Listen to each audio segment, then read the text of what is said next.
বিশ্বনবী তাহাজ্জুদের সময় দাঁড়িয়ে যেতেন। ছোট্ট একটা ঘরে চাটাইয়ের উপরে বিশ্বনবী মা এসে শুতেন, গাদাগাদি করে জায়গা নাই। মাঝরাতে বিশ্বনবী তাহাজ্জুদের জন্য দাঁড়াতেন, আল্লাহু আকবার বলে দাঁড়িয়ে যেতেন, নামাজ শুরু করে দিতেন। বিশাল বড় সূরা পড়তেন, কেরাত পড়তেন, রুকু করতেন, কিন্তু সিজদার জায়গায় সিজদা দেওয়ার জায়গা নাই। সিজদার জায়গায় মা এসা পা বিছিয়ে শুয়ে আছে।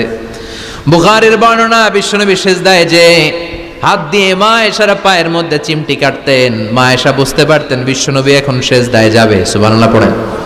মা এসা বুঝতে পেরে পা দুইটা সরিয়ে নিতেন, বিশ্বনবী সিজদা দিতেন। সিজদা দিয়ে বিশ্বনবী যখন আবার দাঁড়িয়ে যেতেন, মা আয়েশা পা বিছিয়ে আবার শুয়ে পড়তেন। কি ইবাদত ছিল বিশ্বনবীর! হাত্তা তাতাওয়াররামু খাদামা।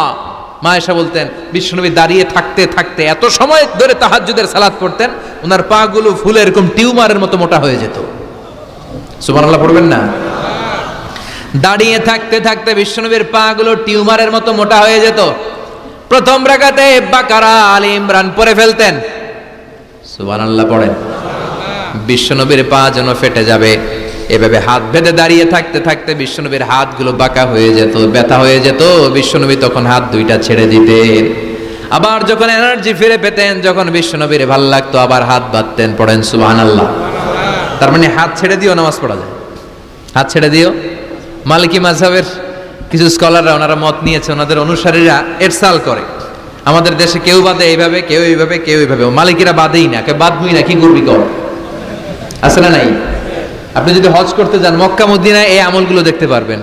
এটা সুন্নাত একটা আমল। হাত ছেড়ে দিলেও যেখানে সালাত হয়ে যায় ওই জায়গায় কই বাঁধবে এই নিয়ে কিলাকিলি আছে না নাই? উপরে না নিচে, আমিন জোরে না আসতে, আছে না নাই? বিশ্বনবী লম্বা সময় দাঁড়িয়ে তাহাজ্জুদ পড়তেন। তাহাজ্জুদ পড়লে আপনার মর্যাদা বাড়ায় দিবে কে? সাইয়েদনা জিবরাইল বললেন ইন্না শারাফাল মুমিন ফি কিয়ামিল লাইল। বিশ্বনবী বললেন জিবরাইল এসে আমাকে বলে গিয়েছে মুমিনের মর্যাদা তাহাজ্জুদের নামাজের ভেতর। সুবহানাল্লাহ পড়েন।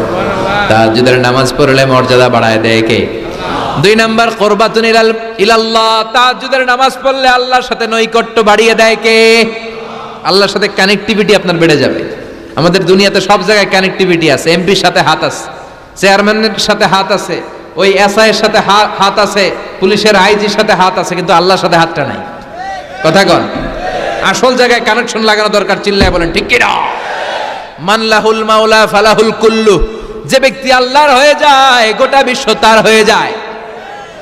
যে সব জায়গায় যে ধর্ণা দেয় আল্লাহর কাছে ধর্ণা দেয় না, তার কোনো মর্যাদা নাই।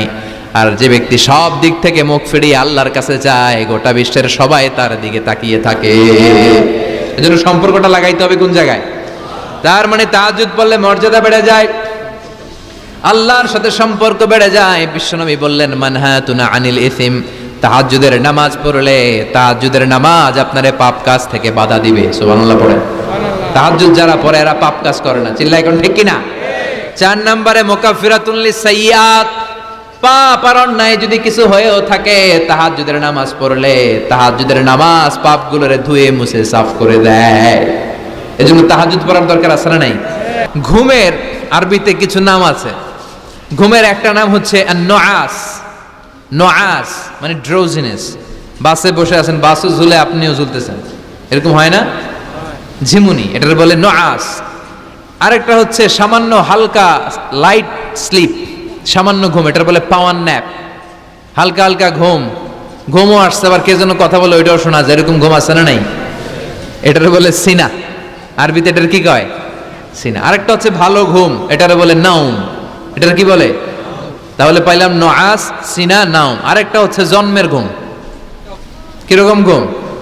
এমন ঘুম যেই ঘুমে ডাকলেও মানুষ ওঠে না, যেটা শেষ রাতে আমাদের যেই ঘুমটা হয় রাত 3টা-4টার দিকে কম্বল টেনে টেনে আরেকটু ঘুমাইতে মনে চায়, এরকম একটা ঘুম আছে না নাই? এই ঘুমটাকে আরবিতে বলে হুজুদ। কি বলে? সবাই বলেন। এই হুজুদের ঘুমকে স্যাক্রিফাইস করে ওই টাইমে যে সালাতটা পড়া হয় ওই সালাতকে আরবিতে বলে সলাতুল হুজুদ বা সলাতুত তাহাজ্জুদ। সুবহানাল্লাহ পড়বেন না?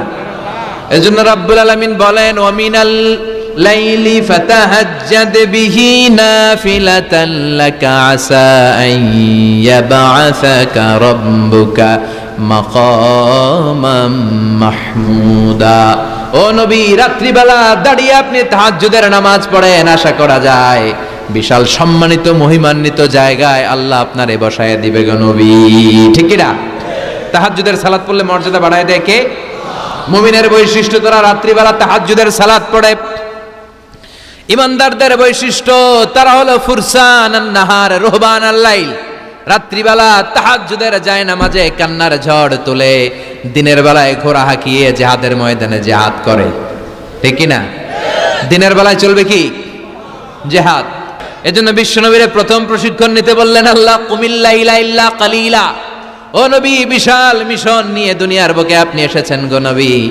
প্রথম প্রশিক্ষণ যেটা নিবেন, রাত্রিবেলায় দাঁড়িয়ে দাঁড়িয়ে তাহাজ্জুদের প্রশিক্ষণ। বিশ্বনবীর আদেশ করলেন কে? কিসের আদেশ? সবাই কোন, আরো জোরে। ওই মুহূর্তটা তাহাজ্জুদের সময়টা এমন সময়, ইয়ানজিলু রাব্বুনা ইলা সামাইদ দুনিয়া, রব্বুল আলামিন আরশের উপর থেকে দুনিয়ার আকাশে নেমে আসে। নেমে আসে মানে বিশেষ একটা মনোযোগ দেয়, আর দুনিয়াবাসীরা ডেকে ডেকে বলে, গোলাম আলা মিন মুস্তাগফিরিনা গফির আলা, কার ক্ষমা লাগবে ক্ষমা চাও, সব গুনাহ আমি ক্ষমা করে দেব।